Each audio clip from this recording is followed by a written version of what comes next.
ॐ अथ श्रीलक्ष्मीनारायण अष्टोत्तरशतनामावलिः। ॐ श्री अनन्तान्तरूपाय नमः। ॐ श्री अक्रूराय नमः।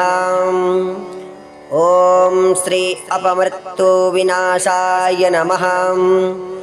ॐ श्री उज्ज्वलाय नमः। ॐ श्री आत्मज्योतिषे नमः। ॐ श्री अरण्यतत्त्वरूपाय नमः। ॐ श्री कूष्माण्डगणनाथाय नमः। ॐ श्री अतीन्द्रियाय नमः। ॐ श्री केशिसहायकाय नमः। ॐ श्री कालवक्त्राय नमः। ॐ श्री कच्छपाय नमः। ॐ श्री कामेश्वराय नमः। ॐ श्री ज्ञानात्मकाय नमः। ॐ श्री उग्रकूर्मरताय नमः। ॐ श्री गुडाकेशाय नमः। ॐ श्री सुदर्शनाय नमः।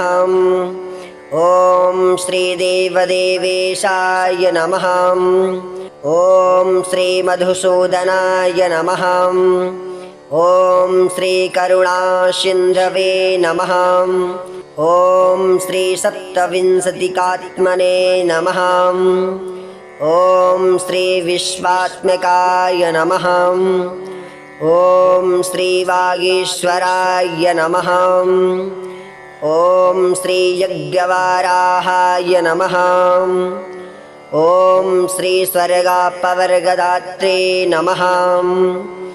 ॐ श्री चतुर्वेदमयाय नमः। ॐ श्री शालिग्राम निवासाय नमः। ॐ श्री नीलवस्त्रधराय नमः। ॐ श्री जलवासाय नमः। ॐ श्री ज्वालामालास्रूपाय नमः। ॐ श्री जराजन्मादिदूराय नमः। ॐ श्री जाह्नवीजनकाय नमः। ॐ श्री गरुडध्वजाय नमः। ॐ श्री अमरप्रियाय नमः। ॐ श्री त्रिकालज्ञानरूपाय नमः। ॐ श्री करुणाकराय नमः। ॐ श्री वृषध्वजाय नमः। ॐ श्री पिशाचग्रहधातिने नमः। ॐ श्री तत्पुरुषाय नमः। ॐ श्री त्रिमूर्तिविद्याये नमः। ॐ श्री दीप्तरूपाय नमः। ॐ श्री धमार्थकाममोक्षाय नमः। ॐ श्री बुद्धिप्रदाय नमः। ॐ श्री धनञ्जयाय नमः। ॐ श्री धर्माध्यक्षाय नमः। ॐ श्री धर्मनेत्राय नमः। ॐ श्री नरनारायणाय नमः। ॐ श्री निर्गुणाय नमः। ॐ श्री निर्मलाय नमः। ॐ श्री निर्मोहाय नमः। ॐ श्री नारायणपूर्णसिद्धाय नमः। ॐ श्री सत्यासत्यस्वरूपिणे नमः। ॐ श्री सप्तलोकान्तरस्थाय नमः। ॐ श्री स्वच्छरूपाय नमः। ॐ श्री शुचिस्वराय नमः। ॐ श्री मृत्युञ्जयाय नमः। ॐ श्री मेधश्यामाय नमः। ॐ श्री मेधश्यामाय नमः। ॐ श्री मधुकैटभान्त्रे नमः। ॐ श्री महाविष्णवे नमः। ॐ श्री मत्स्वरूपाय नमः। ॐ श्री शङ्खचक्रगदापद्मधराय नमः। ॐ श्रीरत्नमालाविभूषाय नमः। ॐ श्रीहिरण्यवर्णदेहाय नमः। ॐ श्रीदानवान्तिकाय नमः। ॐ श्रीलोकनायकाय नमः। ॐ श्रीपद्मेशाय नमः। ॐ श्रीपुष्कराक्षाय नमः। ॐ श्रीपुराणपुरुषाय नमः। ॐ श्रीप्रह्लादवरप्रदाय नमः। ॐ श्रीप्रत्यक्षवरदाय नमः। ॐ श्रीपवित्राय नमः। ॐ श्रीपावनाय नमः। ॐ श्रीप्रसन्नाय नमः। ॐ श्रीपापहारिणे नमः। ॐ श्रीपुण्याय नमः। ॐ श्रीपुष्टिकराय नमः। ॐ श्रीप्रधानपुरुषाय नमः। ॐ श्रीपद्मे नेत्राय नमः। ॐ श्रीबहुयोजनविस्तीर्णाय नमः। ॐ श्रीवैकुण्ठाय नमः। ॐ श्रीसच्चिदानन्दविग्रहाय नमः। ॐ श्रीदुःखहराय नमः। ॐ श्रीसर्वारिष्टविनाशाय नमः। ॐ श्रीसर्वसौभाग्यदायिने नमः। ॐ श्रीसर्वशक्तिधराय नमः। ॐ श्रीसर्वरोगाय हारिणे नमः। ॐ श्रीसर्व ऐश्वर्यविधायिने नमः। ॐ श्रीशब्दब्रह्मस्वरूपाय नमः। ॐ श्रीलावण्याय नमः। ॐ श्रीऋग्यजुषामगाय नमः। ॐ श्रीलोकाध्यक्षाय नमः। ॐ श्रीविघ्नकोटिहराय नमः।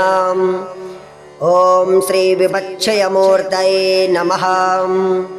ॐ श्रीवासुदेवाय नमः। ॐ श्रीवरदाय नमः। ॐ श्रीवरण्याय नमः। ॐ श्रीवरिष्ठाय नमः। ॐ श्रीविश्वक्सेनाय नमः। ॐ श्रीविरूपाक्षाय नमः। ॐ श्रीविश्वम्भराय नमः। ॐ श्रीश्रीनिवासाय नमः। ॐ श्रीविश्वयोनये नमः। ॐ श्रीसत्यनारायणाय नमः।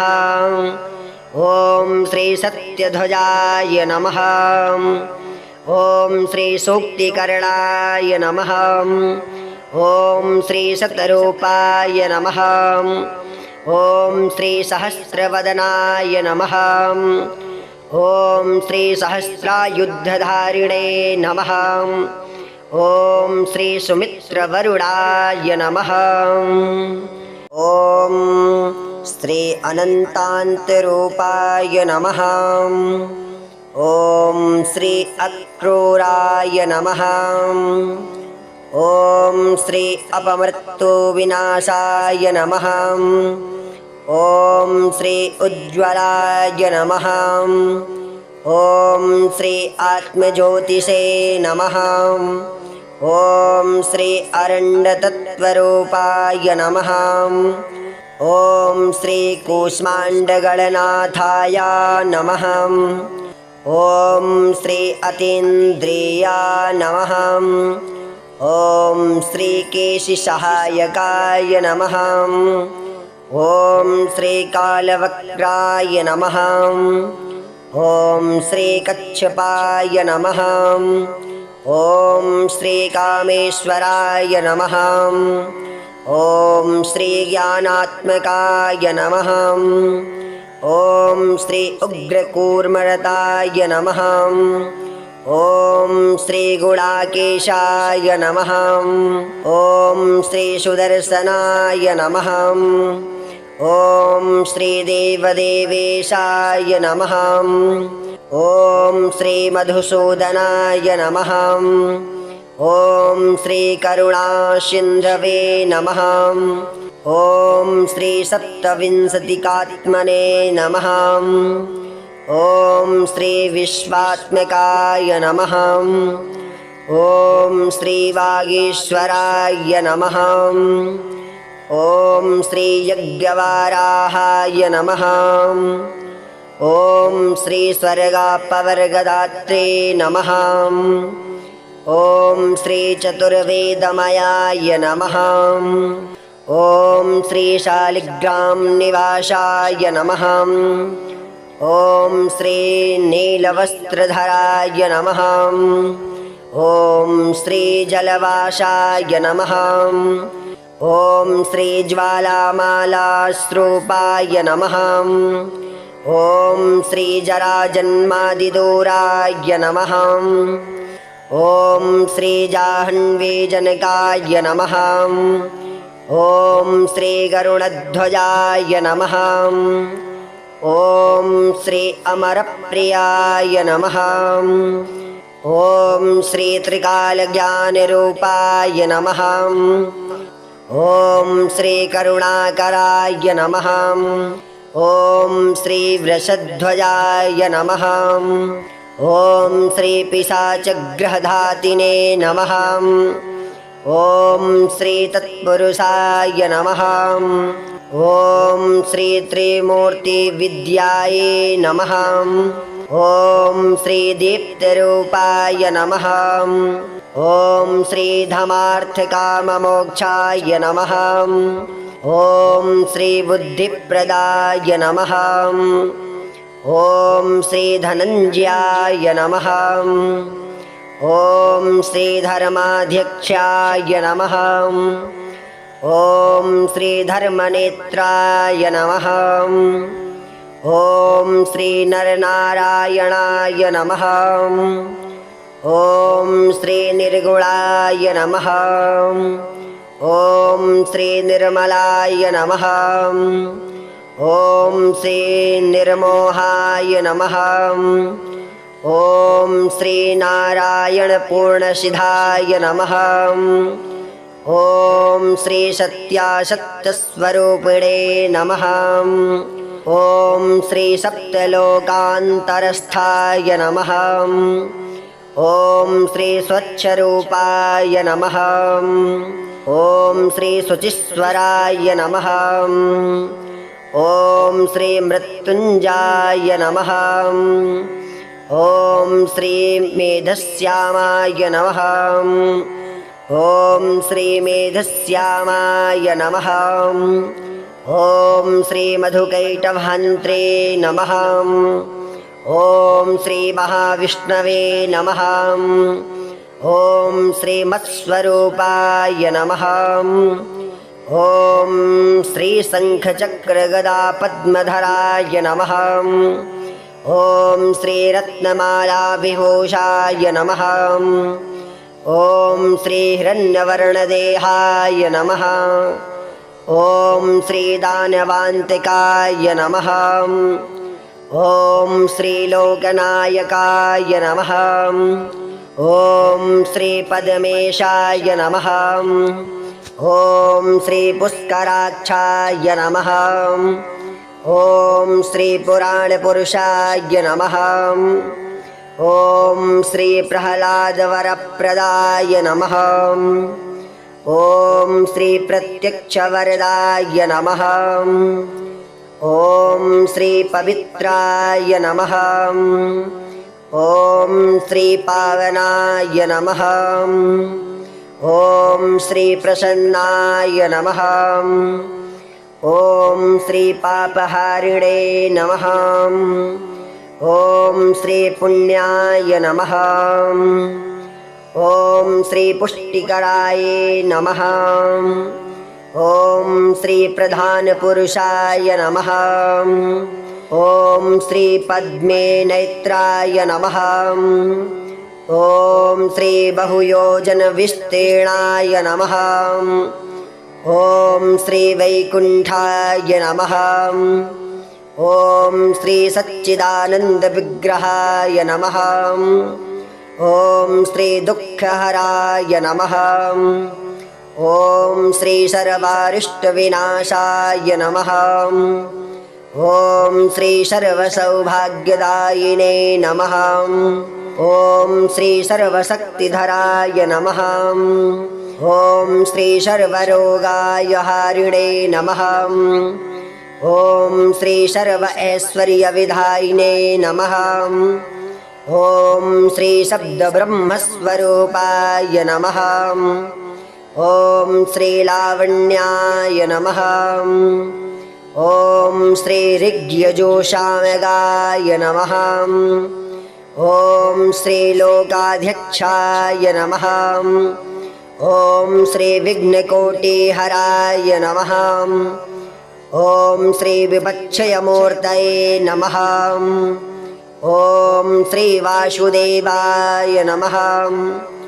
ॐ श्री वरदाय नमः। ॐ श्री वरण्याय नमः। ॐ श्री वरिष्ठाय नमः। ॐ श्री विश्वक्सेनाय नमः। ॐ श्री विरूपाक्षाय नमः। ॐ श्री विश्वम्भराय नमः। ॐ श्री श्रीनिवासाय नमः। ॐ श्री विश्वयोनये नमः। ॐ श्री सत्यनारायणाय नमः। ॐ श्री सत्यध्वजाय नमः। ॐ श्री सूक्तिकरणाय नमः। ॐ श्री शतरूपाय नमः। ॐ श्री सहस्रवदनाय नमः। ॐ श्री सहस्रायुधधारिणे नमः। ॐ श्री सुमित्रवरुणाय नमः। ॐ श्री अनन्तान्तरूपाय नमः। ॐ श्री अक्रूराय नमः। ॐ श्री अपमृत्युविनाशाय नमः। ॐ श्री उज्ज्वलाय नमः। ॐ श्री आत्मज्योतिषे नमः। ॐ श्री अरण्यतत्त्वरूपाय नमः। ॐ श्री कूष्माण्डगणनाथाय नमः। ॐ श्री अतीन्द्रियाय नमः। ॐ श्री केशिसहायकाय नमः। ॐ श्री कालवक्त्राय नमः। ॐ श्री कच्छपाय नमः। ॐ श्री कामेश्वराय नमः। ॐ श्री ज्ञानात्मकाय नमः। ॐ श्री उग्रकूर्मरताय नमः। ॐ श्री गुणाकेशाय नमः। ॐ श्री सुदर्शनाय नमः। ॐ श्री देवदेवेशाय नमः। ॐ श्री मधुसूदनाय नमः। ॐ श्री करुणासिन्धवे नमः। ॐ श्री सप्तविंशतिकात्मने नमः। ॐ श्री विश्वात्मकाय नमः। ॐ श्री वागीश्वराय नमः। ॐ श्री यज्ञवाराहाय नमः। ॐ श्री स्वर्गापवर्गदात्रे नमः। ॐ श्री चतुर्वेदमयाय नमः। ॐ श्री शालिग्रामनिवासाय नमः। ॐ श्री नीलवस्त्रधराय नमः। ॐ श्री जलवासाय नमः। ॐ श्री ज्वालामालास्रूपाय नमः। ॐ श्री जराजन्मादिदूराय नमः। ॐ श्री जाह्नवीजनकाय नमः। ॐ श्री गरुडध्वजाय नमः। ॐ श्री अमरप्रियाय नमः। ॐ श्री त्रिकालज्ञानरूपाय नमः। ॐ श्री करुणाकराय नमः। ॐ श्री वृषध्वजाय नमः। ॐ श्री पिशाचग्रहधातिने नमः। ॐ श्री तत्पुरुषाय नमः। ॐ श्री त्रिमूर्तिविद्याये नमः। ॐ श्री दीप्तरूपाय नमः। ॐ श्री धर्मार्थकाममोक्षाय नमः। ॐ श्री बुद्धिप्रदाय नमः। ॐ श्री धनञ्जयाय नमः। ॐ श्री धर्माध्यक्षाय नमः। ॐ श्री धर्मनेत्राय नमः। ॐ श्री नरनारायणाय नमः। ॐ श्री निर्गुणाय नमः। ॐ श्री निर्मलाय नमः। ॐ श्री निर्मोहाय नमः। ॐ श्री नारायणपूर्णसिद्धाय नमः। ॐ श्री सत्यासत्यस्वरूपिणे नमः। ॐ श्री सप्तलोकान्तरस्थाय नमः। ॐ श्री स्वच्छरूपाय नमः। ॐ श्री शुचिस्वराय नमः। ॐ श्री मृत्युञ्जयाय नमः। ॐ श्री मेधश्यामाय नमः। ॐ श्री मेधश्यामाय नमः। ॐ श्री मधुकैटभहन्त्रे नमः। ॐ श्री महाविष्णवे नमः। ॐ श्री मत्स्वरूपाय नमः। ॐ श्री शङ्खचक्रगदापद्मधराय नमः। ॐ श्री रत्नमालाविभूषाय नमः। ॐ श्री हिरण्यवर्णदेहाय नमः। ॐ श्री दानवान्तिकाय नमः। ॐ श्री लोकनायकाय नमः। ॐ श्री पद्मेशाय नमः। ॐ श्री पुष्कराक्षाय नमः। ॐ श्री पुराणपुरुषाय नमः। ॐ श्री प्रह्लादवरप्रदाय नमः। ॐ श्री प्रत्यक्षवरदाय नमः। ॐ श्री पवित्राय नमः। ॐ श्री पावनाय नमः। ॐ श्री प्रसन्नाय नमः। ॐ श्री पापहारिणे नमः। ॐ श्री पुण्याय नमः। ॐ श्री पुष्टिकराय नमः। ॐ श्री प्रधानपुरुषाय नमः। ॐ श्री पद्मे नेत्राय नमः। ॐ श्री बहुयोजनविस्तीर्णाय नमः। ॐ श्री वैकुण्ठाय नमः। ॐ श्री सच्चिदानन्दविग्रहाय नमः। ॐ श्री दुःखहराय नमः। ॐ श्री सर्वारिष्टविनाशाय नमः। ॐ श्री सर्वसौभाग्यदायिने नमः।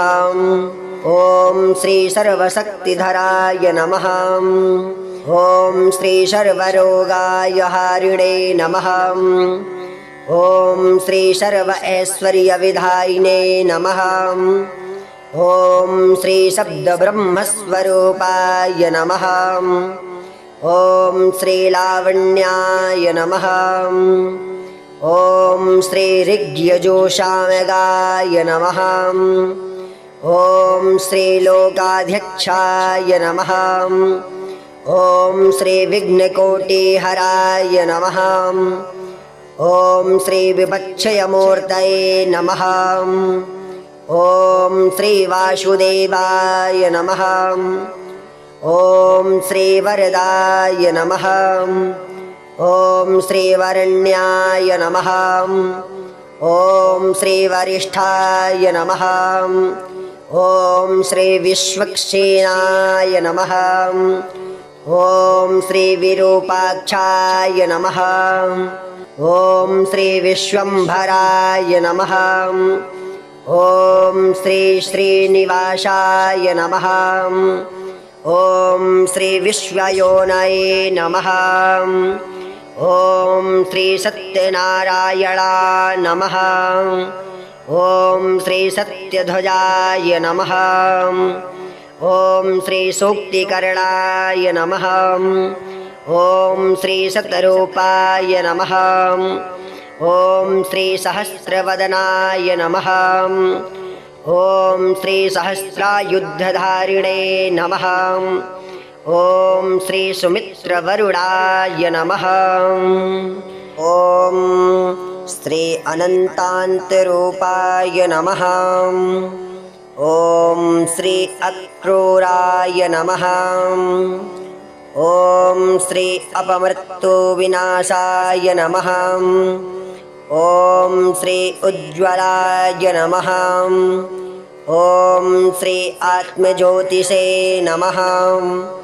ॐ श्री अरण्यतत्त्वरूपाय नमः।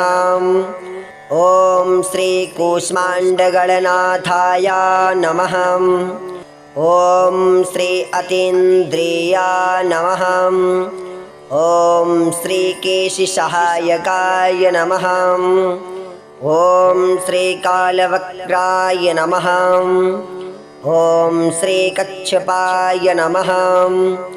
ॐ श्री कामेश्वराय नमः। ॐ श्री ज्ञानात्मकाय नमः। ॐ श्री उग्रकूर्मरताय नमः। ॐ श्री गुडाकेशाय नमः। ॐ श्री सुदर्शनाय नमः। ॐ श्री देवदेवेशाय नमः। ॐ श्री मधुसूदनाय नमः। ॐ श्री करुणासिन्धवे नमः। ॐ श्री सप्तविंशतिकात्मने नमः। ॐ श्री विश्वात्मकाय नमः। ॐ श्री वागीश्वराय नमः। ॐ श्री यज्ञवाराहाय नमः। ॐ श्री स्वर्गापवर्गदात्रे नमः। ॐ श्री चतुर्वेदमयाय नमः। ॐ श्री शालिग्राम निवासाय नमः। ॐ श्री नीलवस्त्रधराय नमः। ॐ श्री जलवासाय नमः। ॐ श्री ज्वालामालास्रूपाय नमः। ॐ श्री जराजन्मादिदूराय नमः। ॐ श्री जाह्नवीजनकाय नमः। ॐ श्री गरुडध्वजाय नमः। ॐ श्री अमरप्रियाय नमः।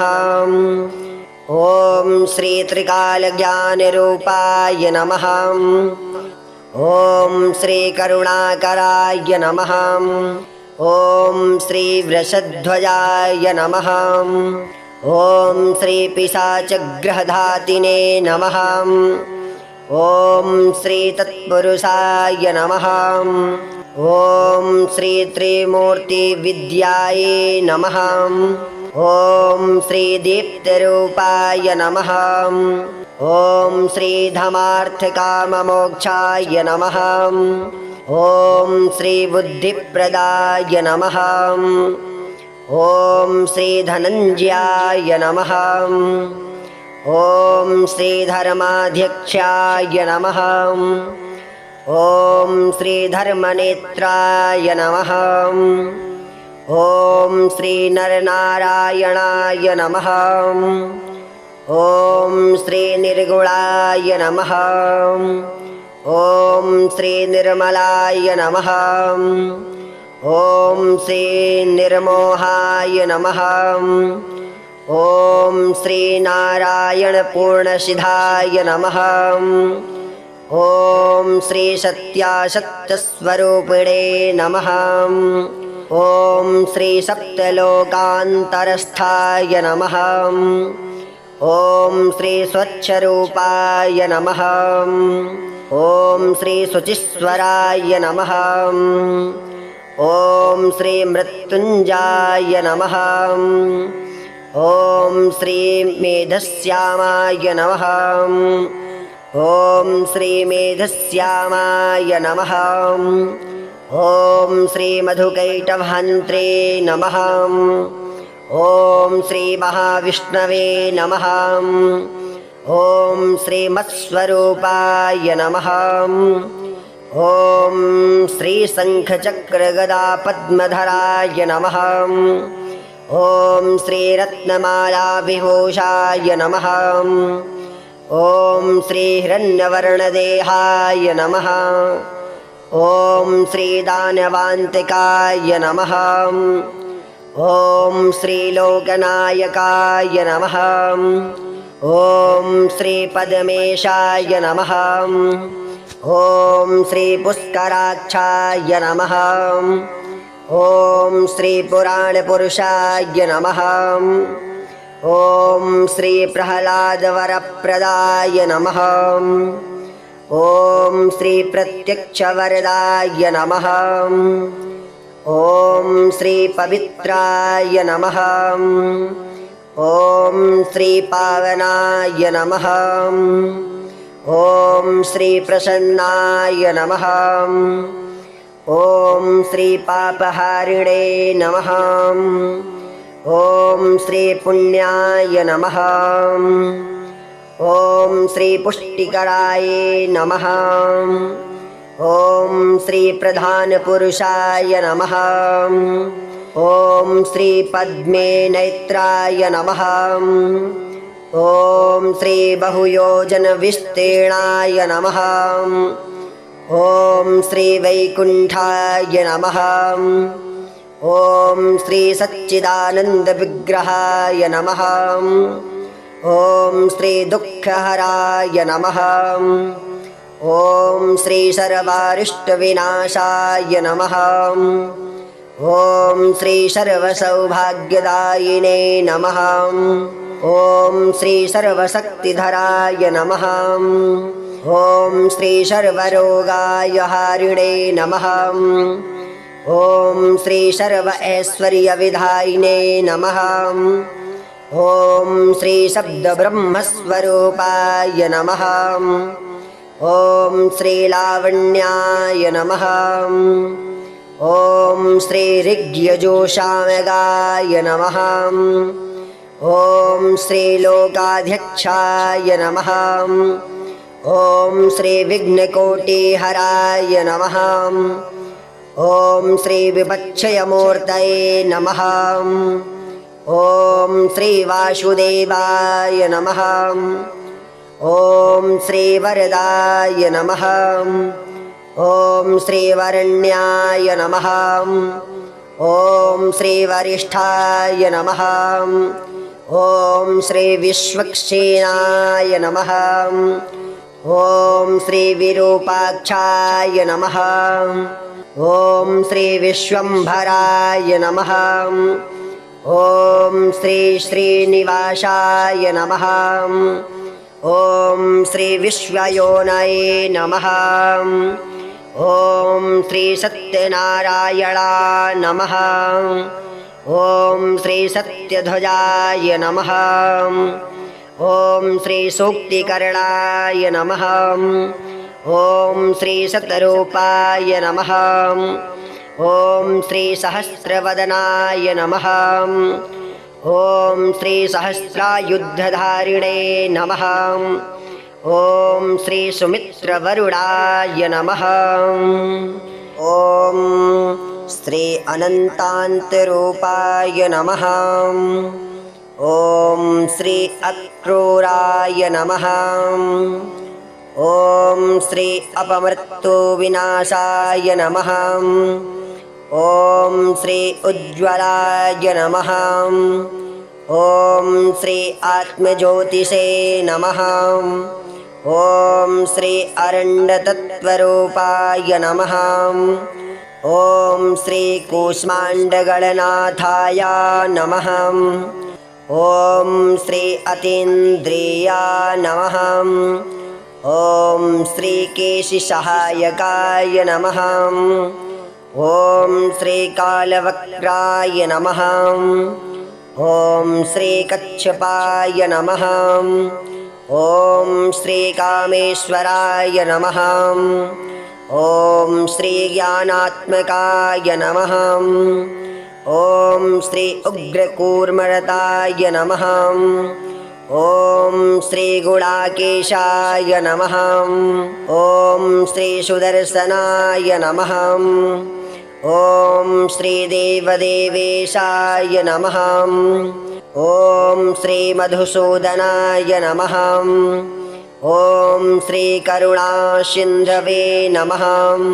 ॐ श्री सप्तविंशतिकात्मने नमः। ॐ श्री विश्वात्मकाय नमः। ॐ श्री वागीश्वराय नमः।